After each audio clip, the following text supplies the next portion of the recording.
Kurram agency में होने वाले वायलेंस की अगर बात करें तो जिसमें 100 से ज़ायद बच्चों की जान गई, उसके बाद 1 जनवरी 2025 को जो 14 नकाती मुआहदा हुआ, एक बहुत बड़ा धचका इसको लगा जिसका वज़ीर आज़म ने भी आज जिक्र किया। और वो डीसी कुरम जो साबिक डीसी हैं जावेद उल्ला महसूद साहब के कॉन्वॉय पर जो फायरिंग हुई,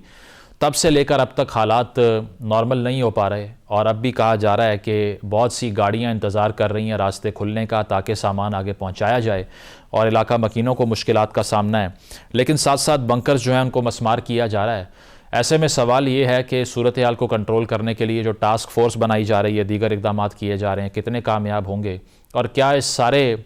वाक़े का, इस कशीदगी की सूरत हाल का कोई आलमी, कोई इंटरनेशनल एंगल भी है, जो कि जिस तरह ख्वाजा आसिफ साहब ने बात की कि अफ़गानिस्तान में भी कुछ एलिमेंट्स नहीं चाहते कि यहाँ हालात ठीक हों। गुफ्तगू का आगाज़ करते हैं। हमारे साथ सीनियर सहाफ़ी एहसानुल्लाह टीपू साहब मौजूद हैं। एहसान साहब, शुक्रिया आपके वक्त का। बताइएगा, कुरम के अंदर जो अफसोसनाक सूरत हाल डेवलप की कि तकरीबन 100 से ज़ायद बच्चों की जान जाती है सप्लाइज़ ना मिलने की वजह से,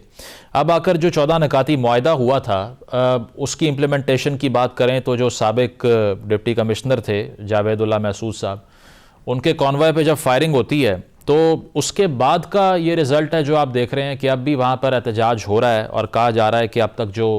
मामूल के मुताबिक ज़िंदगी बहाल नहीं हो सकी, सड़कें खोली नहीं जा सकी, या फिर कुछ और तहफ़्फ़ुज़ात जो हैं वो फ़रीक़ैन के दरमियान है जो कि रिज़ल्ट कर रहे हैं सिचुएशन में। हाँ बिल्कुल, 1 जनवरी को जो मकामी कबाइल हैं यानी दोनों सेक्ट जो हैं शिया सुन्नी, तो उनके दरमियान एक मुआहिदा हुआ 1 जनवरी को कोहाट में। तो उसके बाद उसमें यानी मुख्तलिफ जो थी शिकें थी, जिसमें डिवेपनाइज करना, बंकर्स को ख़त्म करना, कॉन्वाइज को लेके जाना, खासकर जिसमें वो जो राशन वाली कॉन्वाइज है उनको लेके जाना, अद्वियात को। लेकिन साथ साथ में अगर हम देखें तो जो आपने धरने का जिक्र किया, प्रोटेस्ट का, तो बगन का जो इलाका है जो बहुत ज़्यादा मुतासर हुआ था, जिनमें यानी जो मकामी घर हैं और वहाँ पे जो मार्केट दुकानें उनको भी जलाया गया था, तो वहाँ पे अभी भी धरना हो रहा है। और उसमें अब ये कि तकरीबन 15 दिन हो गए हैं इस मुआहदे के। कल हमने कुछ विजुअल देखे कि दोनों साइड से, दोनों सेक्ट के जो बंकर थे उनको यानी बमों से उड़ा दिया गया। लेकिन अभी भी वहाँ पे यानी जो इतलात हैं कि वहाँ पे बंकर काफ़ी तादाद में मौजूद हैं। और दूसरा ये कि इलाके को डीवेपनाइज करना ये बहुत ज़्यादा क्रिटिकल है और बहुत ज़्यादा ज़रूरी है। उसके बगैर यानी ये मेरी पर्सनल वो जो असेसमेंट एंड अंडरस्टैंडिंग है कि उसके बगैर वहाँ पे लॉ एंड ऑर्डर सिचुएशन और मामलात बेहतरी की तरफ नहीं जा सकते जब तक इलाके को असले से पाक ना किया जाए। तो वो भी यानी अभी तक उस पर सच अमल दरामद नहीं हुआ। और अभी एक कबायली मशर से बात हुई आपके शो में आने से पहले, तो वो कह रहे थे कि 1 फरवरी टाइम दिया गया था हमें कि जो 2 शिके हैं जिसमें डीवेपनाइज करना और बंकर्स को ख़त्म करना, कि उस हवाले से जो वहाँ पे मामलात हो रहे हैं तो वो यानी ज़्यादा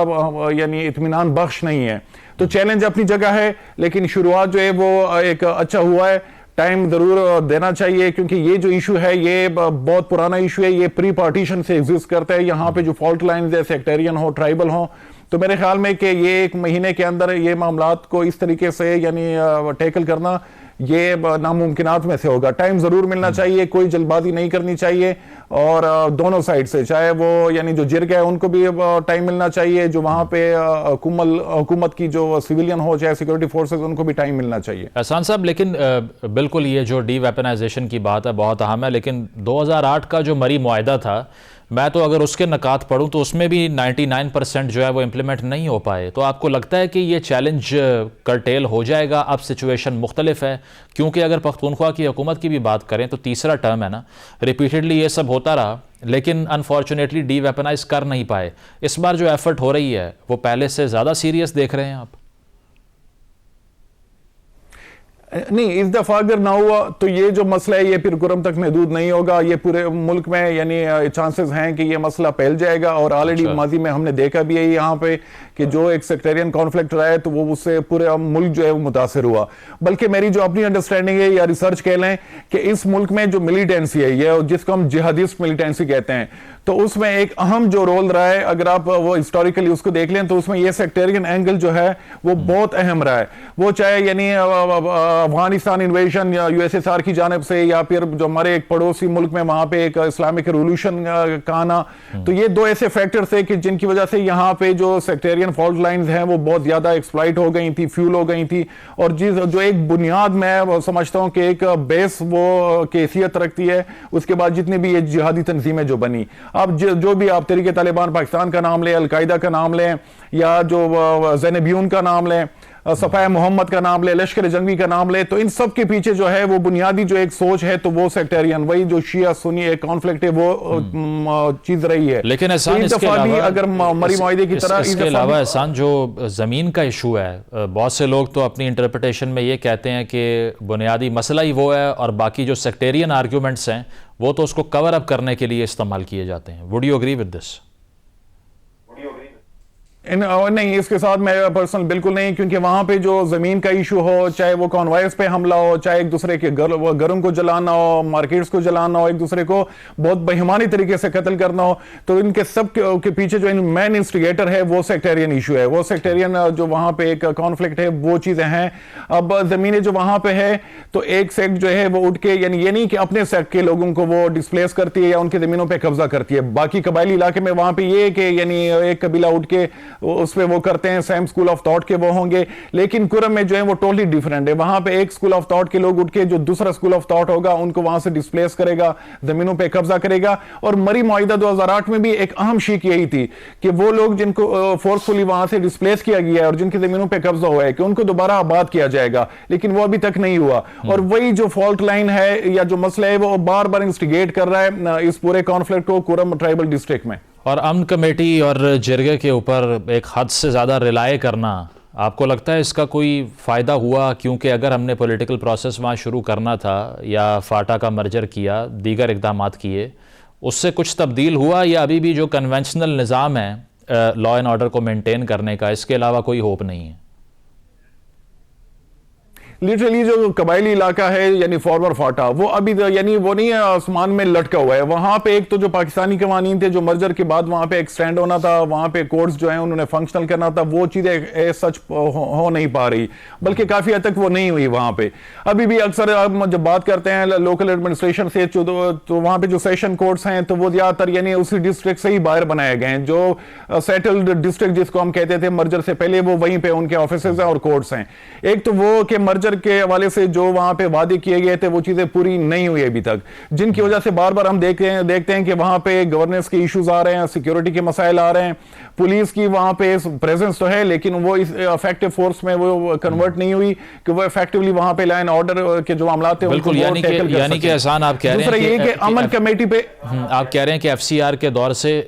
इतना ज्यादा फर्क नहीं पड़ा। तो एहसान साहब, ये जिम्मेदारी किस पर आयद होती है? और दूसरी चीज ये कि अमन जरगे के हवाले से जिस तरह से आपने पहले भी बात की, बन्नू में भी जब मसला हुआ तो गंडापुर साहब ने कहा कि उम्मीद है कि जरगा अच्छा फैसला करेगा, तो लोग सवाल नहीं करते कि अगर एडमिनिस्ट्रेशन का जो हेड है उसको भी सिर्फ और सिर्फ उम्मीद जरगे से है, तो फिर इस पैरेलल निज़ाम की ज़रूरत पड़ी ही क्यों? एग्जैक्टली ये सबसे बड़ी कंफ्यूजन है वहां पे कि एक तरफ मर्जर करके वो जो वहां पे एक जरगा सिस्टम था खासकर कबायली इलाके में, यानी उसको एक तरह से डिफंक किया गया, यानी सरकारी सतह पे अब उसकी वो हैसियत वो बाकी नहीं रही जो हुआ करती थी। और दूसरी तरफ वहां पे जो यानी जरगे को रिप्लेस करने के लिए जो पाकिस्तानी कोर्ट्स ने वहां पे एक्सटेंड होना था तो वो भी यानी तकरीबन नॉन फंक्शनल है। तो लोग जो अभी भी यानी गवर्नमेंट के आप जिस भी ओहदेदार से बात करें, चाहे वो सिक्योरिटी फोर्सेस की साइड से हो, चाहे सिविल जो एडमिनिस्ट्रेशन है उस साइड से हो, खैबर पख्तूनख्वा में, तो वो अभी भी मामला जो है वहां पे ग्राउंड पे चलाने के लिए वो जिरगा जो है जिरगे के थ्रू मामला बढ़ाते हैं। वहां पे लोकल डिस्प्यूट्स रिजॉल्व कराने के लिए भी जिरगा को वो समन करते हैं उनके जरिए, यानी एक जो ब्रिज है रियासत और मकामी जो लोग हैं उनके बीच में, तो वो जिरगा है। तो यही कंफ्यूजन है कि जिसकी वजह से जो मकामी लोग हैं तो वो एक तरफ देख रहे हैं पुलिस की जानिब, और पुलिस भी इतनी इफेक्टिव है नहीं, उनके अपने मसाइल हैं, अंडर रिसोर्सेज है वहां, और दूसरी तरफ यानी जो फिर सिक्योरिटी फोर्सेस को एक्शन में आना होता है वहां पे ऑपरेशन या सिक्योरिटी के हवाले से जो मामला आते हैं, तो जिसकी वजह से जो मकामी एक सोशल जो एक है अनरेस्ट, तो वो यानी दिन ब दिन हम देख रहे हैं कि उसमें यानी वो ज्यादती आ रही है, उसमें लोग मजीद एहतजाज की तरफ आ रहे हैं। और ये आपने भी देखा होगा कि अक्सर हम चाहे वो साउथ केपी हो, चाहे खैबर पख्तूनख्वा के बाकी इलाके हों, तो जरूर किसी न किसी डिस्ट्रिक्ट में वहां पे प्रोटेस्ट हो रहा होगा मुख्तलिफ मसाइल के हवाले से। तो मेरे ख्याल में कि अब स्टेट को या 21वीं सदी में है, हम ऑलरेडी तकरीबन 20 साल दहशतगर्दी के खिलाफ एक जंग भुगत चुके हैं, तो अभी तो चाहिए ये था कि हम उनसे सीखते और आगे की तरफ वो और ये जो लेकिन जो मामला वहां पे चलाए जा रहे हैं, जो स्पेशल प्रोटेक्शन फोर्स जो बनाई जा रही है, इस पर अब क्या डेवलपमेंट्स आप एक्सपेक्ट करेंगे कि इससे जो ये मरकजी शाहराह है इस पर कम्यूट करना कुछ सेफ हो पाएगा, बेहतर होगा? नहीं, अभी भी जो मेरे ख्याल में ये रिस्क नहीं लेना चाहिए। वहां पे अगर पारा चिनार की आप बात करें कुरम एजेंसी की, तो वहां पे जो कॉन्वॉइज हैं तो यानी सिक्योरिटी फोर्सेस के होते हुए उस पर भी यानी बड़े तरस के हमले हो चुके हैं। तो मेरे ख्याल में प्रॉपर वहां पे यानी मकामी अमन कमेटियां वो भी ठीक है, उनको भी काम करने दिया जाए अगर वो परफॉर्म कर सकते हैं, लेकिन सिक्योरिटी फोर्सेज और उनको गार्ड करने के लिए प्रॉपर जो सिक्योरिटी अरेंजमेंट है वो इंतहाई जरूरी है, रिस्क नहीं लेना चाहिए। और दूसरा ये कि ये जो 1 फरवरी का टाइम दिया गया था जिरगे को कि इसमें हम डिवेपनाइजेशन और बंकर जो 2 मेन अहम इश्यूज हैं कि उस पे यानी काम होगा और वो हम इलाके को उसे साफ करा देंगे, वो उस पे यानी फोकस करना चाहिए। अभी तक जो मामलात वहां पे चलाए जा रहे हैं तो वो मेरे ख्याल में काफी स्लो पेस से चलाए जा रहे हैं। अभी 15 दिन हो गए, सिर्फ 2 बंकर्स कल जिसके वाले से रिपोर्ट्स आई कि वो उनको यानी हटाया गया है। तो डिवेपनाइजेशन भी बहुत जरूरी है कि साथ में उस पर भी कार्रवाई उस हवाले से भी हो ग्राउंड। एहसान साहब, आखिरी सवाल शॉर्टली, ये ख्वाजा आसिफ साहब ने भी इसका जिक्र किया और 2024 में दहशत गर्दी में भी बहुत इजाफा हुआ, 1000 से 2000 के दरमियान हलाकतें हुई पाकिस्तान में। और अभी रिसेंटली इंडियन फॉरेन सेक्रेटरी भी मिले अमीर मुत्तकी से अफगानिस्तान में। आपको लगता है कि पारा चिनार के मसले की भी कुछ रूट्स अफगानिस्तान में एग्जिस्ट करती हैं और वहाँ के एलिमेंट्स जो हैं सड़कों को ब्लॉक करते हैं? नहीं, बिल्कुल अफगानिस्तान का या एक और बरादर इस्लामी मुल्क है, यानी उसके हवाले से जो